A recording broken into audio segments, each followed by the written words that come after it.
ఇది మనకు ఈ రోడ్కి వచ్చేసి మనకు ఒక 4 ఎకరాల సైట్ వచ్చిందండి.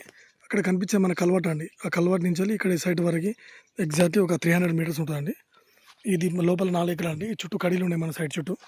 సైట్ లోపలికి వెళ్దాం. ఈ ప్లేన్ ల్యాండ్ ఇది దీనికి ఆనుకొని ఈ రోడ్కి ఆనుకొని ఉందండి సైటు.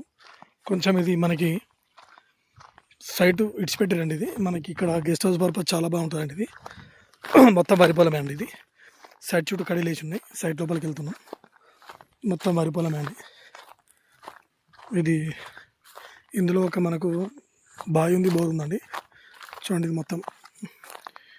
ఇది మొత్తం వరి పొలం. మనకు మొత్తం 4 ఎకరాలు వరి పొలమే అండి. ఇది మనకు ఒక బావి, బోర్ ఉందండి. ఇది మనకు అదేవిధంగా ఇది రైతు దగ్గర ఉందండి. మనకి 28 లాక్స్ చెప్తున్నాడు 1 ఎకర్ వచ్చేసి.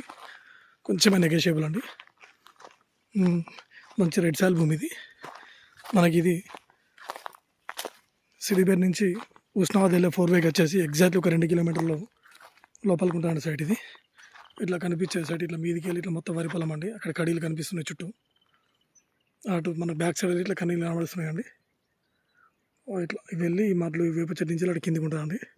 దీనికి అటు కూడా ఒక దారి ఉంటుందండి. ఇది మంచి రెడ్ సాయిల్ భూమి. వరి పొలం కావాలనుకున్న వాళ్ళకి మంచి ఛాన్స్ ప్రాపర్టీ అండి. ఇది మనకి సిద్దిపేట ఉస్నాబాద్ వెళ్ళే 4 వేకు చాలా దగ్గరలో ఉంటుందండి సైట్. ఇది 2 కిలోమీటర్లు.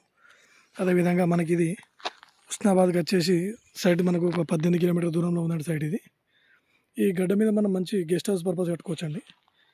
మనకు అదేవిధంగా కోయడకి వచ్చేసి సైట్ ఇది ఒక 6 కిలోమీటర్ దూరంలో ఉంటుందండి. సిద్దిపేటకి వచ్చేసి కూడా సైటు ఒక 25 కిలోమీటర్ దూరంలో ఉంటుంది.